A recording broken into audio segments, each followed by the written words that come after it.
Welcome to Flicksummary, your ultimate destination for thrilling movie recaps, hidden gems, blockbuster breakdowns, and unforgettable story summaries.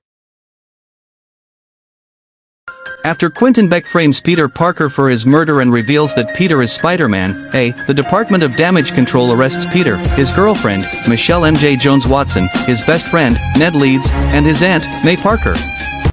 Lawyer Matt Murdock gets Peter's charges dropped, but the group grapples with negative publicity. After Peter's, MJ's, and Ned's MIT applications are rejected, Peter goes to the New York Sanctum to ask Dr. Stephen Strange for help.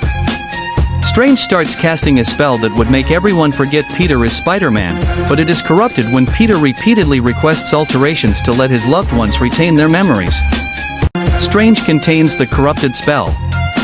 At Strange's suggestion, Peter tries to convince an MIT administrator to reconsider MJ's and Ned's applications. He is attacked by Otto Octavius, who rips nanotechnology from Peter's iron spider suit. This bonds with Octavius's mechanical tentacles and allows Peter to control them. As Norman Osborn arrives and attacks, Strange teleports Peter back to the Sanctum and locks Octavius in a cell next to Kurt Connors. Strange explains that the corrupted spells summon people from other universes within the multiverse who know Spider-Man's identity. He orders Peter, MJ, and Ned to find and capture the others. They locate and retrieve Max Dillon and Flint Marko at a military research facility. Osborn reclaims control of himself from his split Green Goblin personality and destroys the Goblin mask. He gets help from May until Peter retrieves him. While discussing their battles with Spider-Man, Osborn, Octavius, and Dillon realize they were pulled from their universes just before their deaths.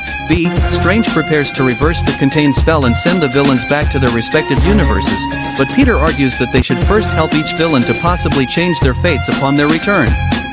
When Strange refuses, Peter steals the spell, traps Strange in the mirror dimension, and takes the villains to Happy Hogan's apartment. He uses Stark Industries technology to cure Octavius. Before Peter can cure anyone else, the Goblin persona retakes control of Osborn. The Goblin convinces the other villains to betray Peter and fatally wounds May as Dillon, Marko, and Connors escape. Before she dies, May tells Peter that, with great power, there must also come great responsibility. Ned discovers that he can create portals using Strange's sling ring, which he and MJ use to try to locate Peter.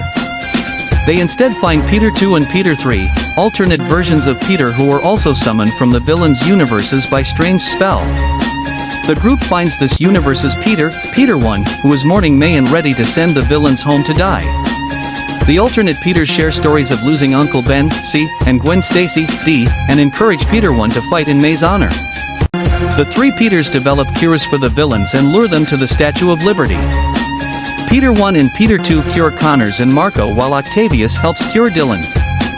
Ned accidentally frees Strange from the mirror dimension. The Goblin unleashes the contained spell, breaking the barriers between universes and pulling in countless others who know Peter's identity. Strange attempts to hold them off while an enraged Peter 1 tries to kill the Goblin. Peter 2 stops him and Peter 3 helps Peter 1 inject the Goblin with his cure, restoring Osborn's sanity. Peter 1 realizes that the only way to protect the multiverse is to erase himself from everyone's memory and requests Strange do so while promising MJ and Ned that he will find them and remind them who he is. Strange reluctantly casts the spell, and everyone returns to their respective universes, including Eddie Brock, who unknowingly leaves behind a piece of the Venom symbiote. 2 weeks later, Peter visits MJ to reintroduce himself to her and Ned, but decides against it.